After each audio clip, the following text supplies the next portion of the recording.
All right, good morning. It's Tuesday. It's Taco Tuesday, and today we're going to talk about some Amy Coney Barrett hearings. And you're welcome. We suffered through it, so you don't have to. So, off the top, Cameron, let me ask: what are your key takeaways off the top from the hearings? Two things. One, the real shit show hasn't started yet.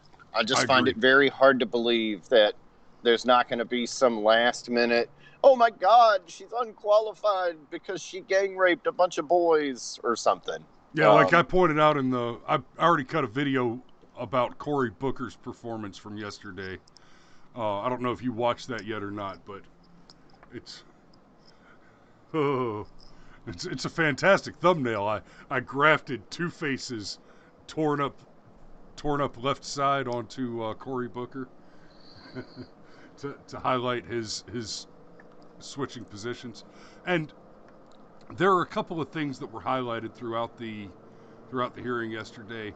But before we get to the meat and potatoes of that, there were a couple of things that really stuck out to me like a sore thumb. This is one that I was talking to my dad about yesterday. This hearing, if nothing else, showcased in just incontrovertible evidence support for term limits.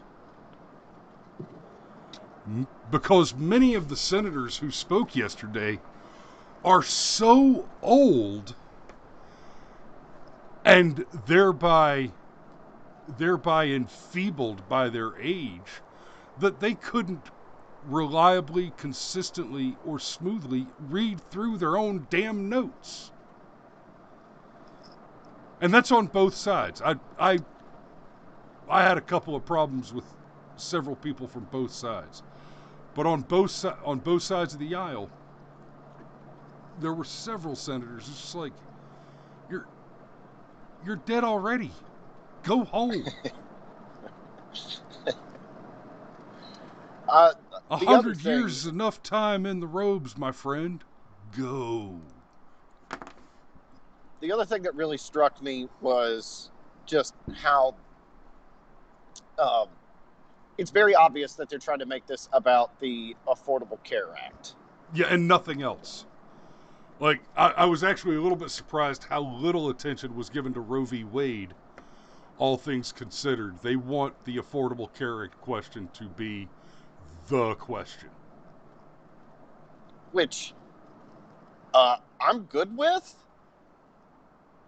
I mean, Well, one of the uh, chief complaints of the Democrats on this is that Amy Coney Barrett has in the past said unequivocally not only that the Unaffordable Care Act is unconstitutional, but Roberts' decision on the Affordable Care Act was not a judicial decision so much as he rewrote the Affordable Care Act. He rewrote the law to make it conform to the Constitution so that he could declare it to be constitutional.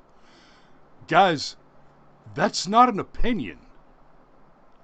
That's not her opinion on the situation. Roberts literally handheld Obama's counsel and walked them through the arguments about whether it's a tax or a fee and rewrote the language in the Obamacare law so that they could change it and make it conform. Because let's not forget, Obamacare, and please correct me if I'm wrong, but outside of wearing clothes in public, Obamacare is the only law on the books that requires of you an affirmative action without preconditions. Right? The closest equivalent is the idea that the law that you are required to have car insurance in order to drive a car on a taxpayer funded highway. But the stark difference there is you don't have to drive a car on taxpayer funded highways. You can work a farm and drive a pickup truck all over your private property where you're doing your farm business And the law cannot require you to have insurance on that pickup truck as long as it never goes onto a tax-funded highway. Right? And, bring me your examples, and I will show you that with the exception of wearing clothes in public and Obamacare, there's nowhere that you have a requirement with preconditions. And even on the wearing clothes thing, notice I said wearing clothes in public. It is, in fact, perfectly lawful for me to be naked in my own home. I don't have to go outside.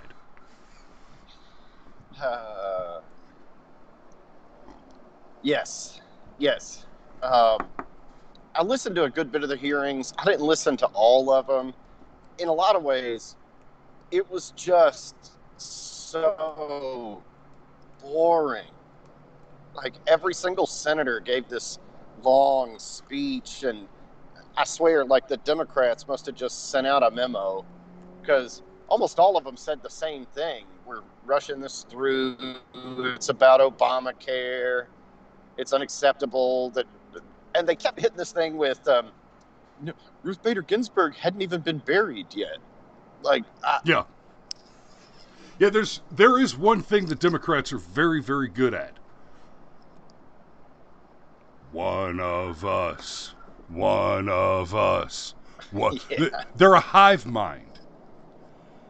Not one of them's ever had an original thought. They get a memo that tells them their talking points, and that is their thought process. Because, and you're right, every one of them repeated the same thing over and over and over again. And one of the things that they keep repeating is that that pushing through a judge like this is unconstitutional. That's just, okay, it's possible. It's possible. I'll give them the benefit of the doubt. It may be the case that they're all so ignorant of the Constitution that they're simply mistaken, and it is therefore not the case that they are simply lying. Right? That is as charitable as it is possible to honestly be. The most charitable you can be is that you people are stupid. You people don't know what you're talking about. You people, you Democrats, are simply unschooled in the Constitution. You haven't read the document, or you don't understand what you've read, right? The most charitable I could be is that you are wrong because you are inadequate. You are professionally deficient. Because the only other possible alternative is that the words you're saying are false, and therefore you are a liar. Well, I mean, I think part of the big clue goes back to that whole emotional appeal about, they hadn't even buried Ruth Bader Ginsburg before President. It's because she was lying in state in the Capitol. I mean, and it's irrelevant. Exactly. It's nothing but an appeal to emotion. Now, the one exception, I believe, was Ted Cruz, because he came in and gave everybody a little history lesson. And he pointed out all the times that the Senate and the White House were controlled by different parties, that there's only ever been like 2 or 3 judges ever confirmed. Yeah, so throughout the history of the United States, in 29 occasions, the Supreme Court seat has been vacant during an election year. In 100%, in every single one of those 29 cases, which accounts for half of our presidents, right? 50% of the presidents have had the opportunity to fill a Supreme Court seat during an election year. Without exception, in each of those 29 cases, the president has nominated.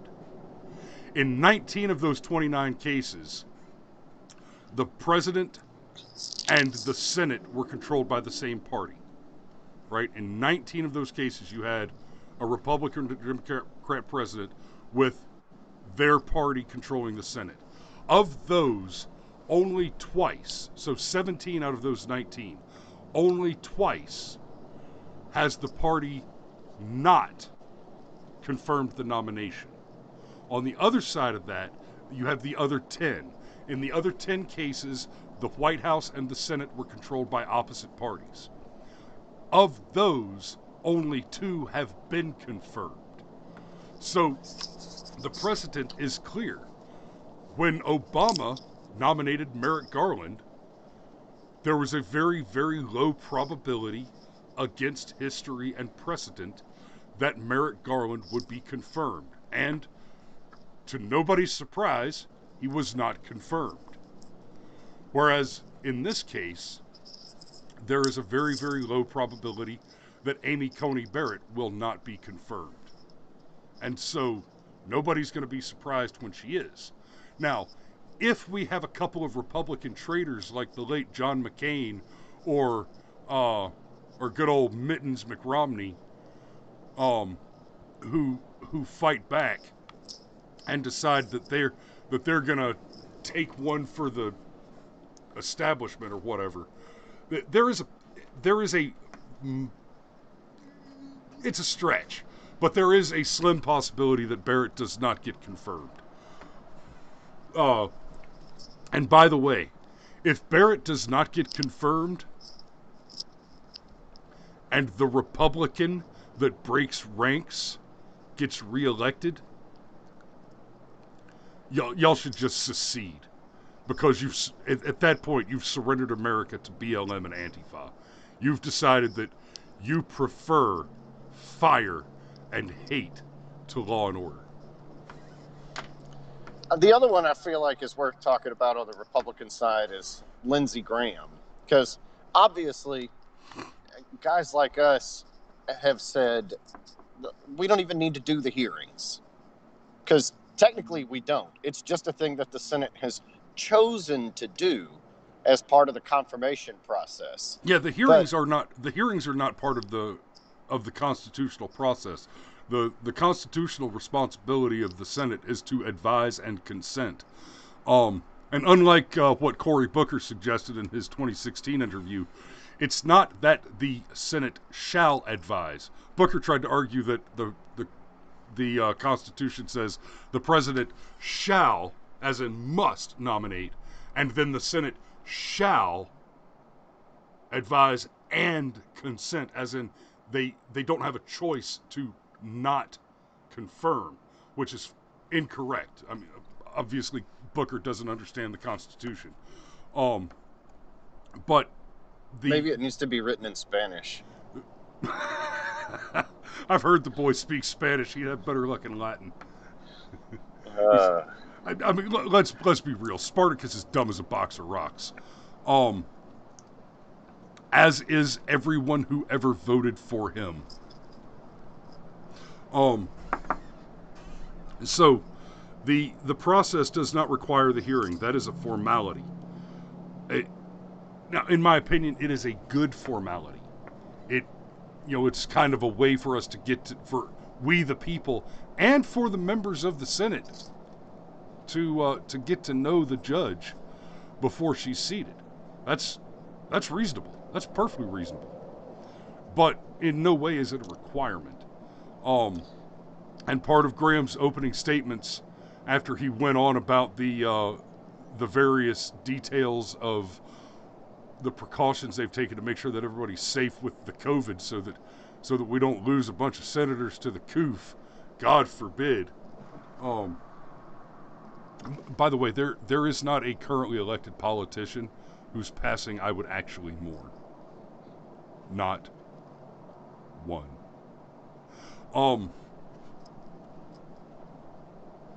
But after he went on about the coof, he did point out that people had been basically badgering him. Yo, hey, what are you doing, man? You don't have to do a hearing. Y'all can just ram this through. Y'all just get it done. That's absolutely correct. That is correct. They could just ram it through and get it done. And part of me would like to see that, but these hearings are in fact a good thing. Okay.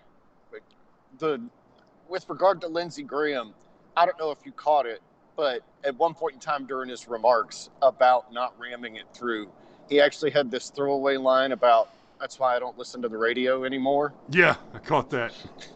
I was like, oh, he just took him a little dig at Rush Limbaugh and Sean Hannity and Glenn Beck and Mark Levin. And okay, go right ahead. Piss on your support base. But no, I don't know that the hearings are a good thing, because it's another one of those things where it's a completely lopsided process. You know, like when Kagan went through and when Sotomayor went through, and I mean, the Republicans, they were polite and respectful. And I remember at one point in time, Lindsey Graham even telling Elena Kagan, you know, we're just asking you these hard questions, but you're probably going to get confirmed. You're qualified. But that same level of respect doesn't go both ways. Like the whole thing with Clarence Thomas, just as an example. Somehow a pubic hair ended up on a Coke can, and that was sexual harassment, and it just... And then the absolute shit show that was Brett Kavanaugh, where at the last minute, oh yeah, by the way, he's a gang rapist. Believe all women. So unless Joe Biden raped them, and then you shouldn't believe them. Yes. So, I mean, are the hearings really a good thing? Because these judges, like, they just don't pull Joe Blow off the street and make him a Supreme Court justice. Right. They've all already been vetted. Like, just a few years ago, Barrett was vetted for the position she has now. And we know who she clerked for. We know what some of her legal opinions are. We're not going to learn anything in these hearings. Anybody that wants to take the time and do just a smidgen of research, I mean, you can already figure out everything about Amy Coney Barrett there is to learn. Yeah. That's fair. Maybe the hearings aren't such a great thing. And yeah, you're right. They are absolutely one-sided. You mentioned Judge Sotomayor. That Justice Sotomayor was confirmed is an absolute black stain on the history of this country, on the history of that court. Because, I mean, let's not mix words here. Sotomayor is an avowed and unrepentant racist. Yes. I mean, she didn't even soft pedal her hard racism on her way into the court. She is a feminist and a Latino supremacist. She's basically La Raza with a slit. I mean, she hates white men. She hates men generally and white men especially. And she made that explicitly clear during her confirmation hearings. When she said, I think that the judgment of a strong Latina woman is better than a white man. Yes, the wise Latina. Yes. I suspect that today's will be a little more interesting, because now's when they start to question Barrett. But I don't think the actual shit show is going to start until tomorrow. And in a lot of ways, I think today, again, might be boring, because she can't comment on a case that hasn't been argued in front of her yet. That would be highly inappropriate. How would you rule on the upcoming Obamacare case? Yeah, and they're going to ask her to over and over again, and it's going to sound a hell of a lot like some of the hearings that we had during the Russia probe, where it was just, well, you're refusing to answer questions. Well, yeah, because you're asking questions about classified information in an open hearing, or you're asking me as a law enforcement officer to comment on an ongoing investigation. And that's just not going to happen. So you're going to get a lot of that over the next couple days, and the press is going to treat it like she's evading questions. But there is a difference between evading questions, like, for example, you know, Vice President Biden or Senator Harris, will you pack the Supreme Court? You know, there's a difference between evading a question and not answering a question to which there is not an answer, or not answering a question which the law requires you not to answer. Yep. I mean, you can ask me where I went in the Army, and I'll be happy to tell you. If you ask me what I did, that I have to be more careful about. There are some questions that the law just does not permit you to answer. Especially in a public forum. Right? I mean, I could go to jail for telling you certain things off air. I could go to jail forever for saying them right here on the show. So, I want to switch topics real quick. I'm curious. Have you heard anything about our appeal for yesterday's video that got struck down? You know, I haven't even checked yet this morning. Let me check my email real quick and see if anything new's come in.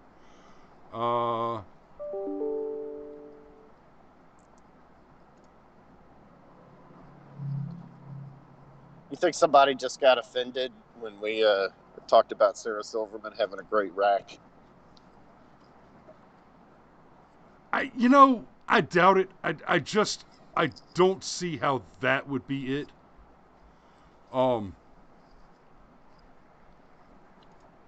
And I'm looking. YouTube has not yet responded to my reply.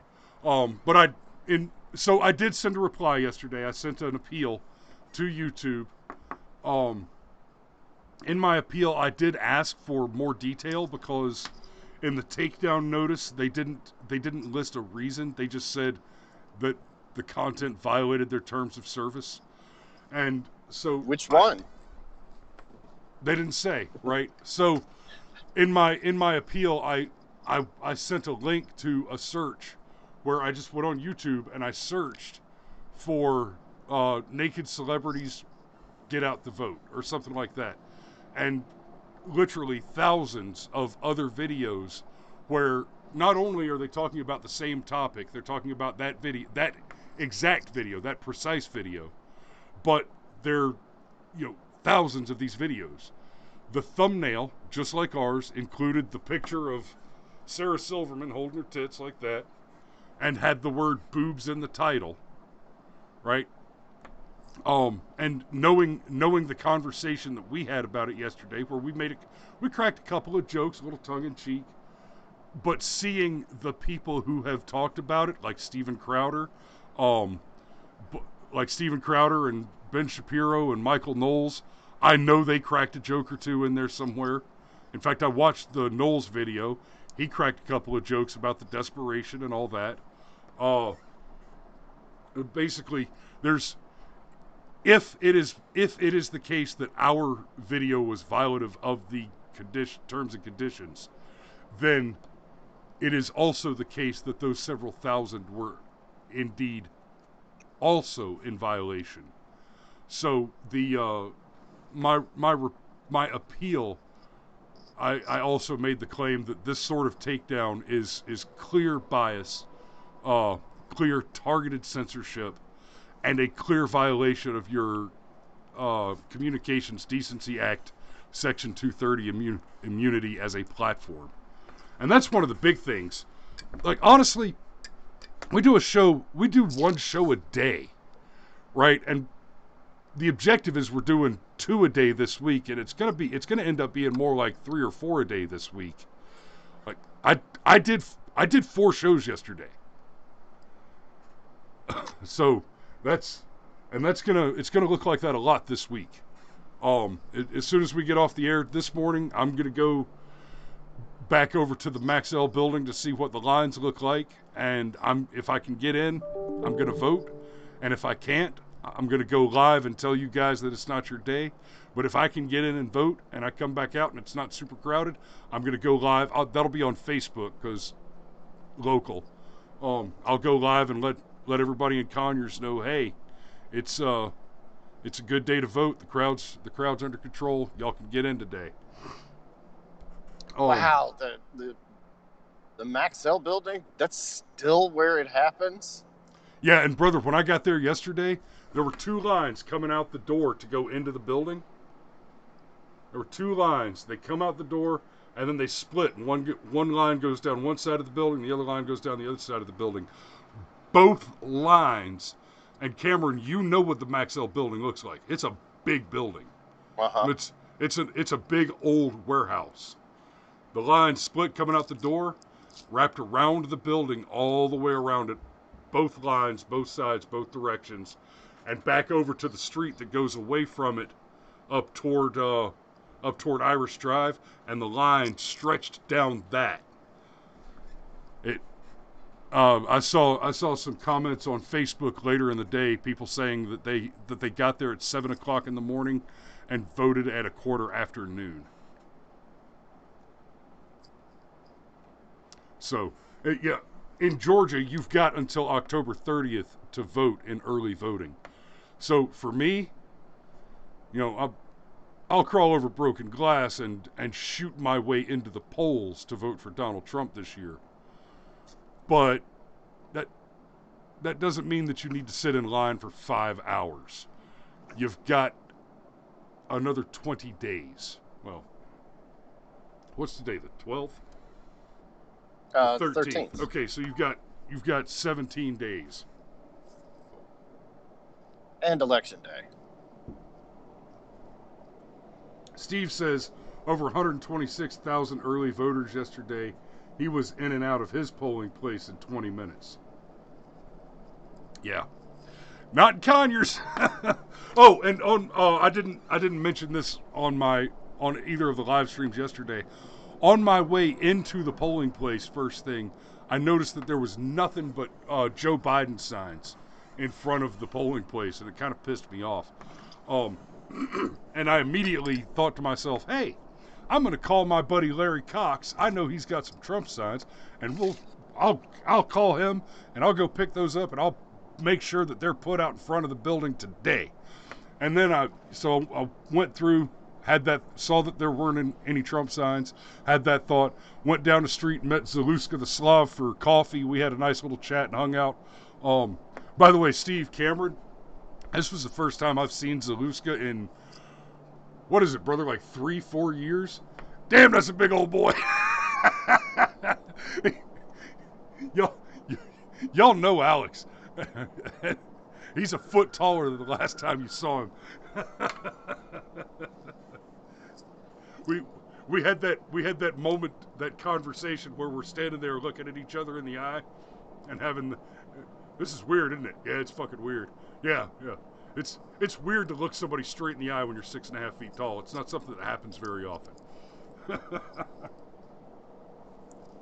But on the way back, after we had coffee, on my way back home, I passed Maxell building again, and somebody, and I haven't contacted him yet. In fact, I'm going to send him a message right now.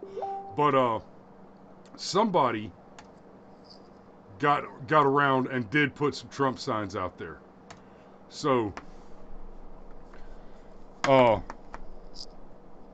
got a few more things to get to in just a second. Let me do this, and if we got any luck, Larry will respond before we get off the air today.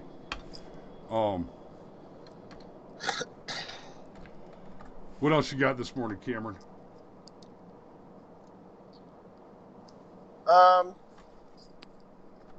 Not much, except,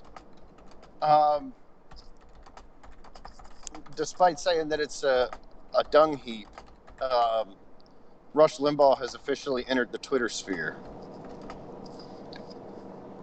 Oh? Yes. Was it because of the F-bomb? No. He actually had a really good reason for it.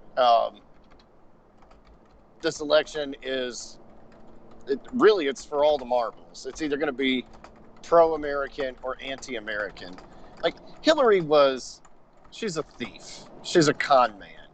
And she aligned herself with the Democrats because that was what was expedient for her. Um, the people that are behind Biden and Kamala actively dislike the country. Correct. So Because basically, we're all a bunch of no good, rotten racists. exactly. The country was founded in sin, and because of that, can never be overcome, and blah blah blah blah. All the stupid shit they say. But Yeah, no, he's we're all covered in original sin, and it can't be forgiven unless you atone through the payment of tithes, reparations. I mean, and of course, your if your sin is actual whiteness, then you can never be washed clean, and you must always be subjugated and required to pay and required to pay a jizya. I mean, income tax. Yes. But basically, he's engaging with social media because it's all hands on deck. And if there's even one person that gets their mind changed the right way, then it's worth it. 100%. I have been more active on Twitter recently for the same reason, and I hate Twitter. I absolutely hate it. I mean, it's I wish I hated Twitter. Twitter is a dumpster fire, and that dumpster is full of homeless people shitting on themselves. Man. But we perform, like our side performs really well on Twitter. Like, because we actually think about things and remember what happened yesterday. Like, just some of the zingers I see on Twitter are just like Styx Hexenhammer replying to politicians is, wow, it's good stuff. Well, let's take a look. Maybe Styx has got some zingers from yesterday.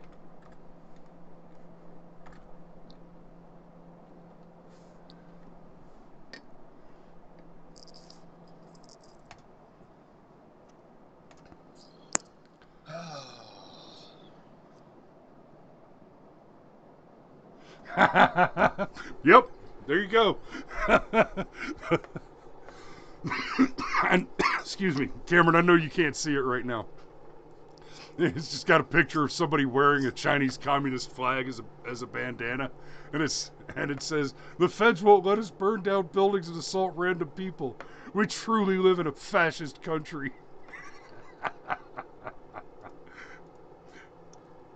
Yeah. So yeah, Styx is solid. But that's about all I got this morning.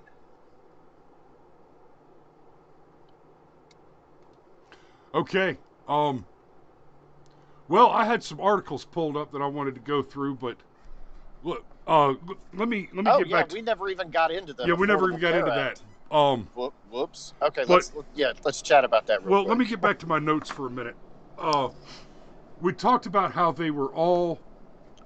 Democrats were all on the same page. They kept repeating the same talking points over and over and over again. One of the talking points that they repeated over and over again was basically to malign the Republicans for the fact of even having the hearings, not because they were not on the argument that the hearings were illegitimate, unconstitutional, etc., etc. I mean, they made those arguments as well, but they went on and on about how, we're not safe here. This is insane. Cory Booker said, "We've literally shut down every other function of government except for this hearing because it's so dangerous to meet with each other." Kamala Harris complained, "You've got 50 people in close proximity there," which was a lie. I mean, you could see clearly on the video feed that even the press gaggle in the center of the room, they were all sitting at least 6 feet apart. The members who were sitting in the chamber were spaced 6 feet apart, and most people were wearing a mask whether they needed to or not. And when I say whether they needed to or not, let's be pretty clear on this. The CDC guidelines have been wear a mask if you cannot avoid being within 6 feet of other people. Not wear a mask with your windows up and all the vents on your dashboard duct taped shut. Right? Not duct tape yourself up in a couple of hefty bags so that no clean air can get to you to avoid the spread. No, it's social distance and wear a mask when you can't do that. So if you go out of your way to social distance, you don't need to wear a mask when you're sitting 6 feet or more away from other people, per the CDC. Now, I'll grant this. It's possible the CDC is completely wrong about that. And I say that because we've seen the CDC be completely wrong in every other claim that they have made about the coronavirus prior. Right? There is not a single claim currently that is held by the CDC that was not previously declaimed by another claim which has then been taken to be wrong. Which is not even to say that the prior claims were all in error, but that they have changed their position on all of those claims, and therefore, at some point, they have been wrong on every single position that could be taken on the virus. Yeah, you track it on the fact that they amended their thoughts on masks again. Oh no.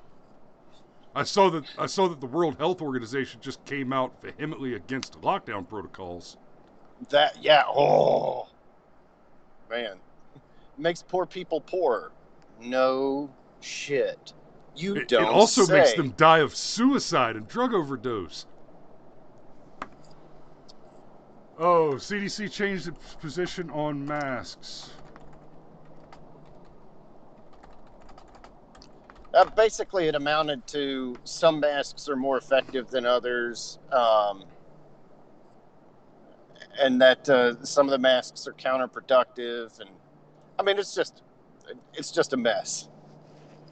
But the Affordable Care Act and the hearings. Okay, so the Democrats went on and on about what a danger it is, and we're not safe here, and the Republicans are putting us in danger by having these hearings. Lindsey Graham he had the first opening statements, and one of the first things he talked about were, in fact, the precautions that were taken to keep them in line with the CDC guidelines.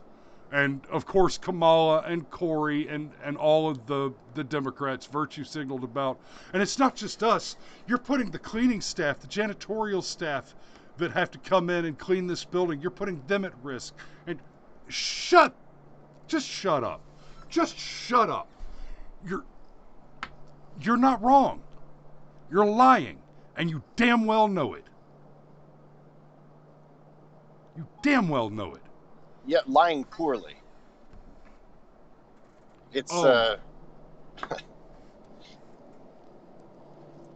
yeah, it's beyond frustrating. And yeah, they went on and on, but he pointed out, hey, look, we're distancing from each other. We've had the place cleaned, all that. Oh, hey, I just got a message back from Larry Cox, our good buddy, friend of the show, friend of the family, Larry Cox. It was, in fact, him that went out and put up the Trump-Pence signs in front of the polling place yesterday. And like I said, as soon as I noticed that there weren't any when I first went by, my first thought was, I'm going to call Larry and get some signs and go put them out there. And then, like I said, on my way home, I noticed, oh, somebody got out here and handled it. So, Larry, you, my friend, are a hero. I'm gonna give Larry one of these. That's to celebrate the heroism of Larry Cox. It's the dancing Trump in the golden armor. Yeah, Cameron, I can't wait for you to get back in front of a real machine for the show so that you can see when I share these fantastic things, and you can hear when I berate you with gifts like this one. How dare you? So, another one that they kept repeating, the Democrats kept repeating, they talked about the Barrett hearing the Barrett nomination celebration event, and they kept referring to it as a super spreader Super event. spreader. Over and over and over again. It's at the Amy Coney Barrett super spreader event. And super spreader event? Oh, Alex McDonald's in the chat. Hey Alex, good morning. And yes, y'all definitely check out This Week in Rockdale. That's Alex, refresh me. You do it Sunday at what time? But that's with Alex McDonald and Larry Cox, and they talk about our local politics. They are the watchdogs on the tax man here in Conyers. They do an excellent show once a week. And yeah, Alex, I know it's Sunday evening. I don't remember what time it is. I usually just hit play on it when I get the notification that you've gone live. So as soon as you can, drop the or I can look it up. But they keep saying super spreader event, guys. It's okay. This Week in Rockdale is at 8 p.m. on Sunday. You can watch that on Facebook through the Polytech channel. That's Politek.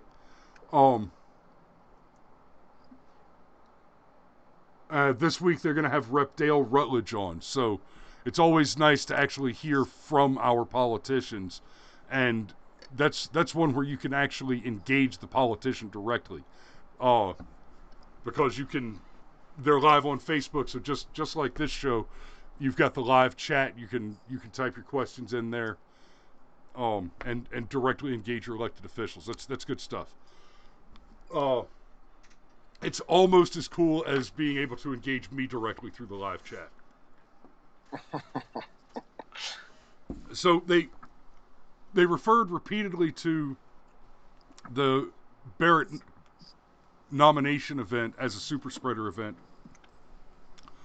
Donald Trump was diagnosed with COVID after the debate with Joe Biden. Since then, we have learned that before the debate, Donald Trump had in fact tested negative for COVID. Between the Barrett event and the debate, the Donald had tested negative. Every day, because they test him every day, because he's the president. And then after the debate, keep in mind, 7 people were diagnosed with COVID after the Barrett hearing. Among them were not Barrett or her family, which is a miracle, not just because we want to keep these people healthy and alive, but I mean, there's a shitload of kids running around, and kids pick their noses and scratch their butts and wipe their spaghetti faces off on the sofa. So that they didn't catch it there is amazing. 11 people apparently contracted it at the debate, and it's not being referred to as the super spreader debate.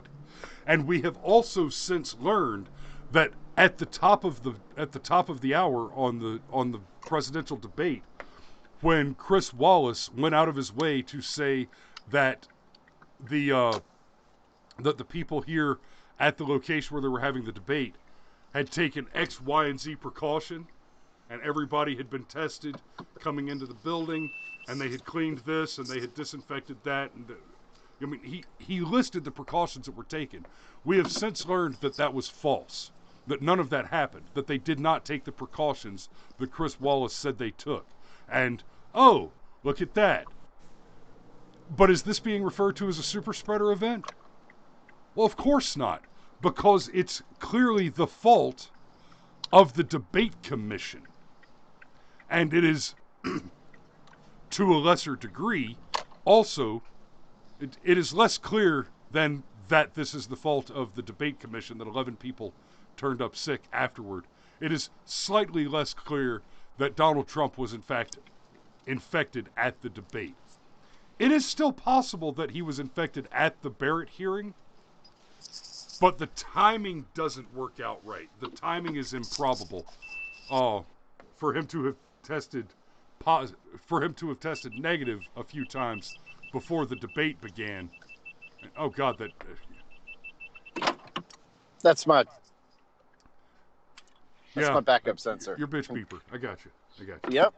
Hey man, there's a cab. I mean, there's a shell here. I can't see. Alex says if Biden wins, he won't leave the White House until Nancy 25ths his ass. I'm sorry, Alex. I think you're wrong. I don't think he'll survive that long. Yeah, I mean, if Biden wins, I mean, we all know it's gonna be Kamala. Like, is that even? Yeah, and we haven't talked about it on the show yet because we've had so many other topics to cover, and maybe that's what we can talk about at 11:30 today, or who knows? I'll just have to see what's going on then. But the this whole thing with Pelosi bringing out all these people to have this conversation about the 25th Amendment, it looks like on the face of it, the optics are that she's trying to prepare the 25th Amendment to remove Trump if he wins the election. But the 25th Amendment would require Mike Pence to initiate that, and that's not going to happen. What's really going on is Nancy is preparing the American people because she expects that the Democrats are going to win this election by hook or by crook. They're going to cheat their way to the White House. I don't think that's going to work out for them. The way that the Democrats have started backpedaling on the mail-in ballots, I think they screwed themselves. It's starting to feel like if they ever had a chance, they dropped the ball because of the way the mail-in ballots are going. Yeah. Quick rabbit hole. Quick aside. One of the things that's happening with the mail-in ballots is there are a bunch of Democrats that are so afraid of the COVID that they have begun disinfecting the envelopes for their mail-in ballots, which makes the envelopes unacceptable. And so if you disinfect your ballots, it gets rejected. Oh, Cameron, to the tune of hundreds of thousands already. Whoops. Well, you know my opinion. Voting shouldn't be as easy as it is. So, and it should be in person, and it should not be extended to everyone, and we should revoke everyone's citizenship and make them reapply for it. Now, but the rest of it is that basically what's going on is just like with Zuckerberg a few months ago, doing this whole thing where he said, well, we need to help everybody understand that when we get to November and we don't know who the president is on election night, that's not unusual. That's not strange. That's not odd. Yes, it is. Zuckerberg, it has never happened that way before. That is by definition unusual. So what's happening with the whole 25th Amendment hearing thing is it's a dry run. It's a dry run. Well, it's not just a dry run. It's basically the average American doesn't know what's in the Constitution. They haven't read it. So Nancy is making them all aware of the 25th Amendment, that the 25th Amendment is a thing, so that all her little trolls on Twitter and Facebook and everywhere else can pretend to be experts on the 25th Amendment. Right? Now, I, of course, read the 25th Amendment in great detail and very closely, 10 years ago when it was an issue that was discussed in the show 24? Right? At that point, I had read the Constitution, and that was one of those where I've read the Constitution, I'm familiar with it. I know the 25th is for replacing a president when he becomes incapacitated or unstable. But then it was an issue on the show 24. 24. So I read up on it then to try and get a better idea of what was going on. So okay, it's topical, I'll study it now. But the average person doesn't know what's in the Constitution. So what Nancy's doing is she's helping people, she's trying to make a bunch of people become overnight subject matter experts on a thing that they've never heard about, so that they're ready for it and they feel like it's just the normal course of business when they use it to when they use it to slip Kamala Harris in the back door without your consent. Boy, Right? man. Yes. This will be the first time Kamala's I've just referred to door. Kamala Harris's insertion into the White House as the president as essentially voter rape. Voter anal rape. No, I got it. And the irony is it's Kamala slipping into something as opposed to... Something slipping into Kamala? Yes. Yes. Brother, I'm about to have to call it. Yeah. Over and over again? Exactly. At each rung of the ladder, all the way up the chain that she has ascended to get to be selected exclusively for her gender and race to serve as the vice president? You guys are bigots! Date me, bigot!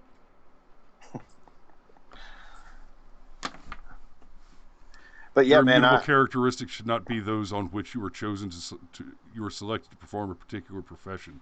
If you are not qualified, you are not qualified. So, Steve asked for a source on the ballot thing. It's an article I saw the other day. Steve and Tim Pool did a video about it too. I don't know it off the top of my head, but I can find it for you, brother. Cameron says he's got to go, so that's all you got. That's all I've got. Y'all be safe out there. We'll see you, I'll probably see you in about an hour. Bye-bye.